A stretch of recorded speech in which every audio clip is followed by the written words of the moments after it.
तो चलिए आज का हमारा टॉपिक है कारक क्या होता है।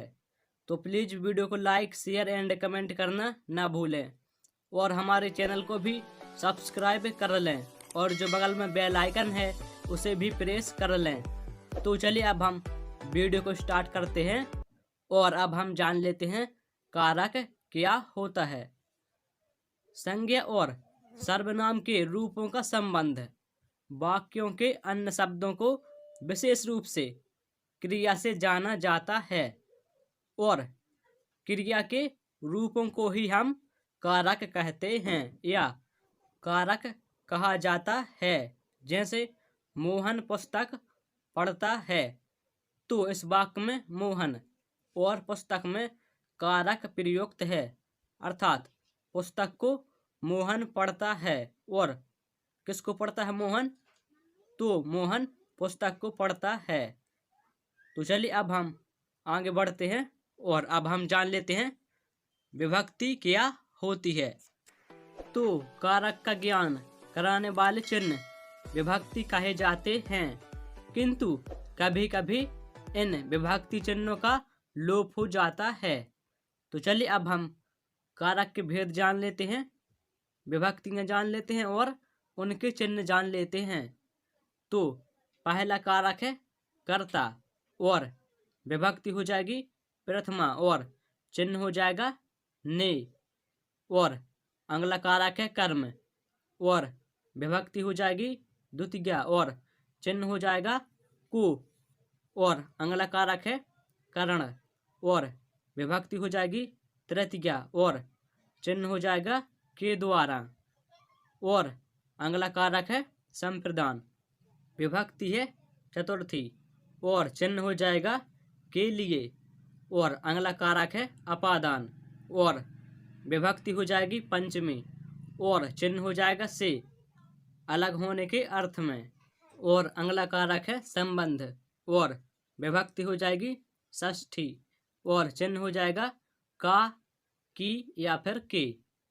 और अगला कारक है अधिकरण और विभक्ति हो जाएगी सप्तमी और चिन्ह हो जाएगा में या पर।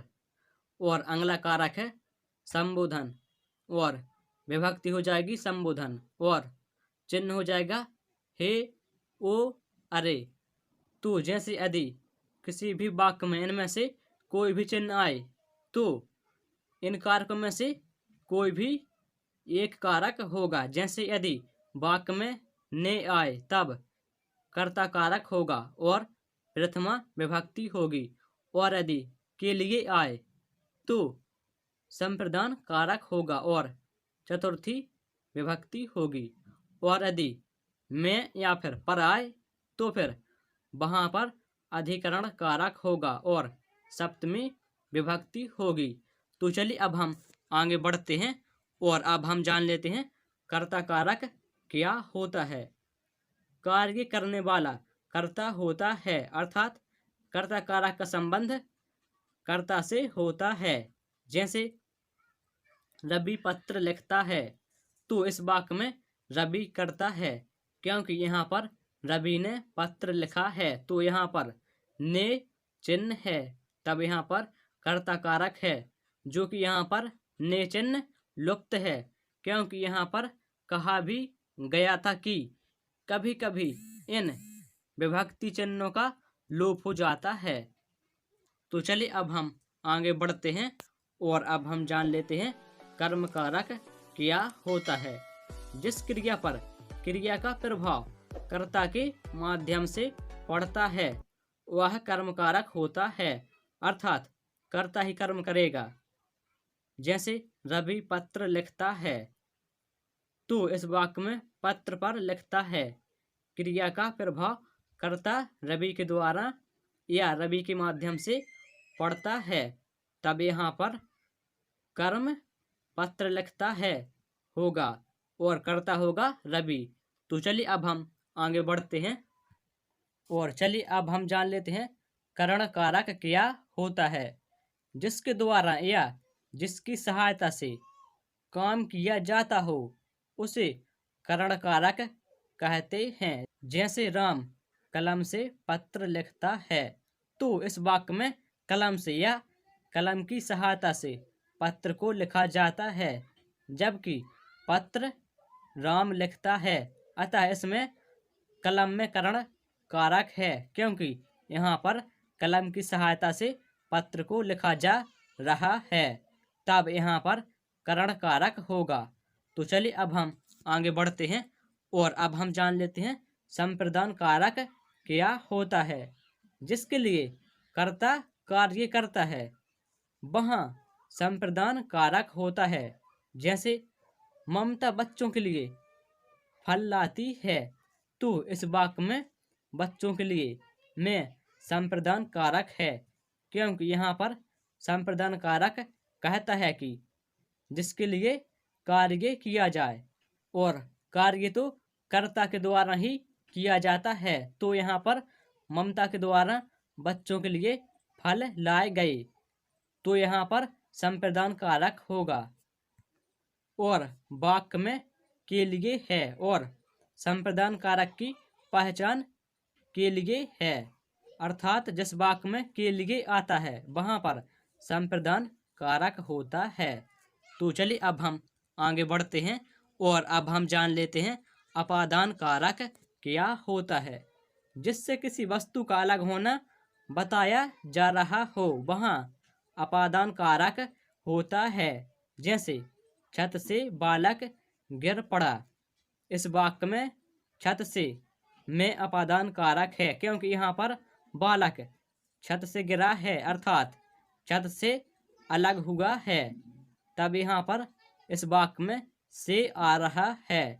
और अपादान कारक की पहचान है कि जब किसी वाक्य में से आए और वह अलग होने को प्रदर्शित करे या फिर दर्शाए, तो वहाँ पर अपादान कारक होगा। तो चलिए अब हम आगे बढ़ते हैं और अब हम जान लेते हैं संबंध कारक क्या होता है।